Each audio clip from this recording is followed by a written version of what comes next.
Hi, Neil McPherson here, Wirksworth Gunroom. Now, just a couple of weeks ago, something that I hadn't been expecting to come into my possession did. You may be able to recognise a P14 rifle. I'll just show you that's clear. Okay, rifle clip. So the P14 rifle, dated from 1914, P for pattern, pattern 1914. It's a British service rifle, ordered in very large quantities and manufactured in the US. The reasoning behind this was this design had originally been a trials rifle called the Pattern 13, which was intended for use with a experimental round. It was a very high velocity round that was going to be put into a Mauser type action, trying to sort of come up with an answer to the last war, as is the way with armed forces. And in the Boer War, the Boers had Mauser rifles, and the British had thought, well, you know, maybe that's the way forward. So the Pattern 13 was invented. It had long-range sights. I'll go into the sights in a bit more detail, and it was intended that you could be out on the veldt shooting back at the Boers if that had happened again, but of course it didn't. We got the First World War instead, where ranges ended up being rather shorter. But there was a need for a huge amount of rifles to be made, and as this design lent itself to modern production methods, it was ordered in quantity from the US, and they were manufactured by Remington, amongst others. But it was ordered in 303, and that's what you got here. You got the 303 Pattern 14 rifle. Let's take a closer look at it. So the rifle is very much a Mauser. You've got the classic Mauser bolt system, long extractor here, two front lugs. What's different about it is its cock-on closing. As we push the bolt forward, the cocking piece remains to the rear. Also, the safety catch has been made much more convenient. Doesn't look very convenient when I do it with the wrong hand, but that is rather easier to use than the flip over arrangement that you would get on a Mauser. The sights are improved over a Mauser. You've got a ladder rear sight. It's adjustable out to, I think it's 1600. Originally this would have also had long range sights, and the long range sight would have popped up here for the rear sight, and the foresight was a dial arrangement that sat on here. The reason those have gone I'll come to. Other than that, like most rifles of the period, it's fully wood stocked. You've got a one-piece stock running the entire length, quite different to the Lee Enfield that you'd be familiar with too. You've got a top cover, as you can see. I think that's in two parts, so that's similar to the way the Lee Enfield is done.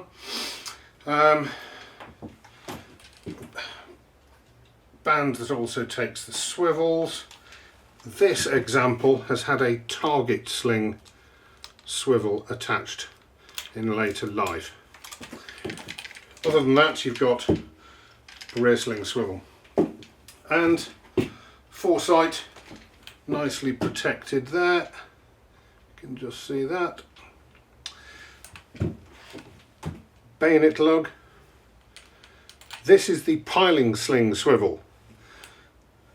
Unfortunately in this case it's broken. You can see effectively it would be another loop, just the same, with a gap in the middle, and that's actually for hooking three rifles together and standing them together so that they're not in the dirt, but a feature that didn't really survive after what the sort of 1930s. You don't tend to see that anymore after that.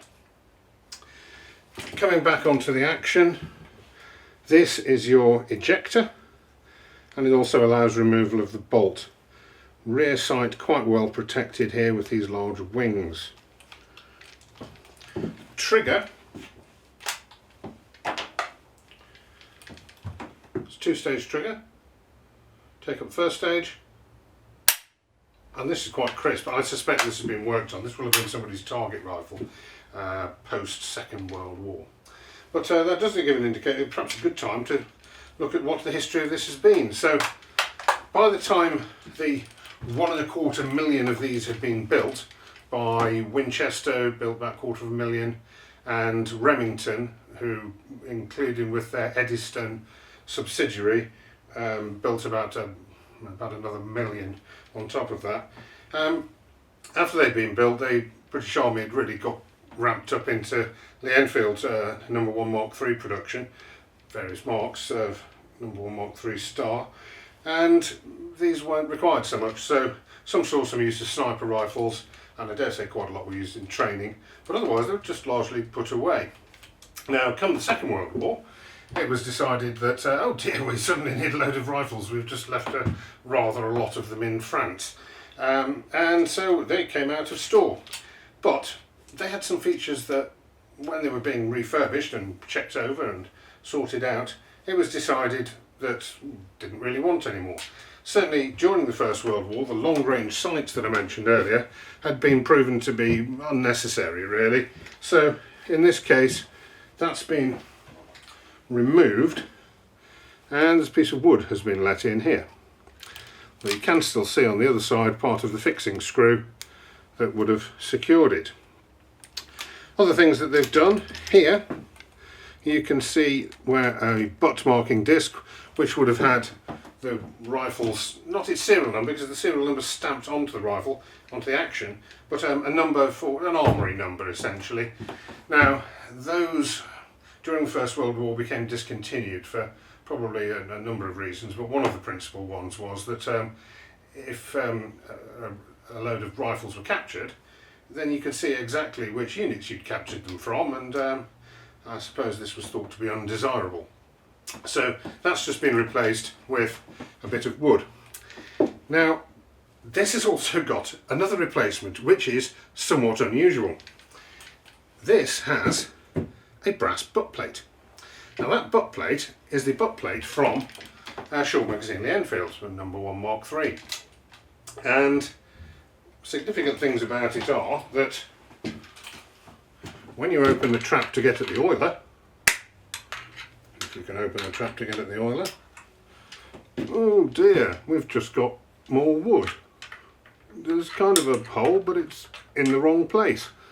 And the reason is that this isn't the same fitting as the steel Pattern 14 butt plate. The Pattern 14 butt plate would have come up here. You can just see that bit of wood. And it would have had one screw in the top and one screw down here. So the question is, why has this got this? I don't know. If you know, do let us, do share. I think there's a couple of options. One possibility, and I'm inclined to think this might be the case, when these were refurbished, as I said, these other bits of wood were let in, and the bit of wood that's on the top there matches them. Now, if this had been done post-war in civilian hands, I suspect it's more likely that a piece of wood that's necessary to put this butt plate on would have been probably matched to the butt. It hasn't been. It does match these other two bits that have been let in. Now that makes me think that perhaps it was done during the refurbishment, and it's possible to consider the factory doing them. They get to the end of the refurbishment process and they would have all manner of odds and bits left over. Would butt plates be something that they've found themselves in shortage of?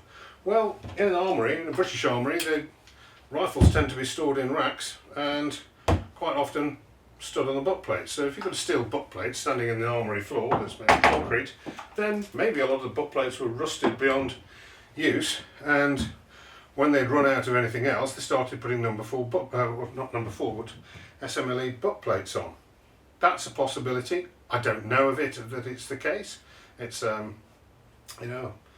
just a theory that I might care to put forward.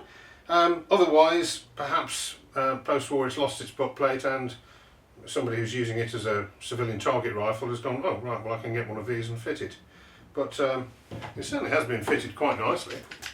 Do take a look. It's a good fit.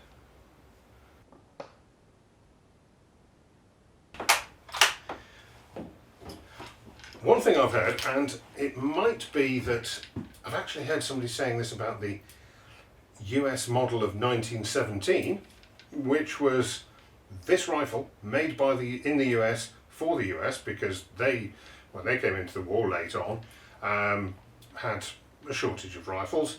These had all been, contracts had been completed, but the factories capable of producing them were all sort of sitting around idle. So they went, right, well, we'll have that in to shoot our standard cartridge, which was the 3006 cartridge. So I might have heard it about that, but in either case, the story is that the original design of this, that was to have this 276 caliber Magnum round, the Pattern 13, it was designed to hold 5 cartridges, and they were so huge that when you go to put your 303 in, bearing in mind this story might have been with the 3006, that you can now fit 6 in. So let's give it a go. Certainly the rounds go in nicely. Does it eject the stripper clip? Yes, it does. Fabulous. But if I put that round back in, there's a 5. Can we get 6? No. Just not going to happen at all. No chance at all. Other than that,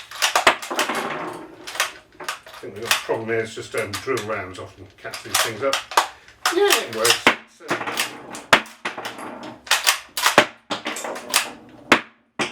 Ejects well, doesn't it?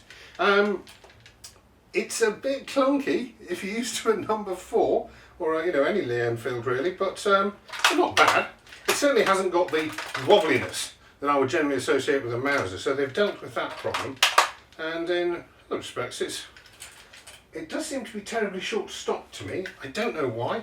I'm sure it's just how it feels. A bit strange. I don't think it can really be the butt plate, because it's not really going to make much of a difference. Now, I mentioned the US model of 1917, often called a P14 in British circles, but it isn't a P14. P stands for pattern, and that was the British designation for the P14. But the US one is US model of 1917, so it's an M1917 really. But I know there's a lot of those about. Well, during the Second World War, as I say, we were over here a bit short on rifles, and yes, we could make some more, but can be a bit difficult when you've got the Luftwaffe bombing your factories. Slows things up a little. So we also had a load of the US had decided by this point that they didn't really want their model of 1917 rifles, which are essentially the same as this. So we bought rather a lot of them. I couldn't tell you the numbers, I'm sure you can look it up. But they went into really reserve, third line organisations, and they were largely used by the Home Guard, which, if you didn't know, was a sort of militia organisation, started out as that, of chaps who weren't of otherwise of military age generally, or were in reserved occupations. So if you were busy making tank barrels, for example, well, it'd be a bit silly to go and send you off to drive a tank where you might get killed, and then you can't be making tank barrels. You get the idea. So people who were in that, a lot of those got issued these model 1917s. It looks just like that, really does, and it looks so like it that they had a red band painted on them, so that you didn't get them confused and try and put 303 ammunition in, because it won't fit. Totally different cartridge. Now the Bayonet I've got here that you saw me produce with glee earlier on. Fabulous, isn't it? Starts to sound like the opening titles of Schola Gladiatoria. But yeah, this is actually a US. I love that. This is a US example. This is tripping over a spent drill round. I'll try and get the markings there for you. So it's got their flaming grenade armory marking. And this almost certainly that this bayonet will have been a home guard bayonet. It's got, I mean, this is a British webbing frog, securing it on the belt. It almost certainly will have been for that, but because the rifles are the same design, it means that I can fit it. Let's just fire that off. I suppose it's rather easier if you've got the bayonet on your belt rather than loose, but you can see the operation. I've got a bayonet catch here, and that is going to engage here. So to fit the bayonet, slide it onto there, and there it is, quite secure. And that really does give you some reach. It gives you that much reach that I'll have to go over here, I think. Yes, there we go. Yeah, so quite a bit of reach, as you can see. Post First World War, aside from the Japanese, I think, really, these sort of long bayonets were considered to be excessive, and future rifle designs ended up with something much shorter. You know, we see the spike bayonets of the Enfield Pattern, you know, the German K98Ks and so on, much shorter bayonets, this sort of length. You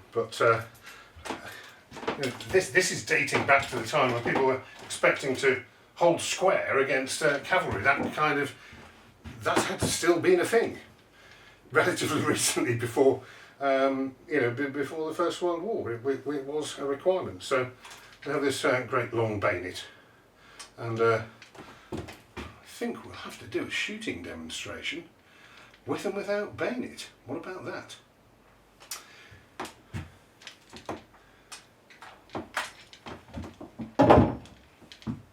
So there you go, a brief overview of the rifle. It wasn't really taken any further in development by anybody, really. The short magazine Lee Enfield's proved itself to be accurate and reliable and perfectly satisfactory during the First World War, so nothing further was done with this. The development continued in British circles, based on the Lee Enfield action. As we say, the Americans had discarded those, and a lot of these ended up as target rifles. I mean, they're an accurate rifle. I don't think that's really in dispute, but you know, with the additional weight, the less rapid handling, and only a 5-round magazine, you can see why there was no desire to replace the SMLE after the First World War with it.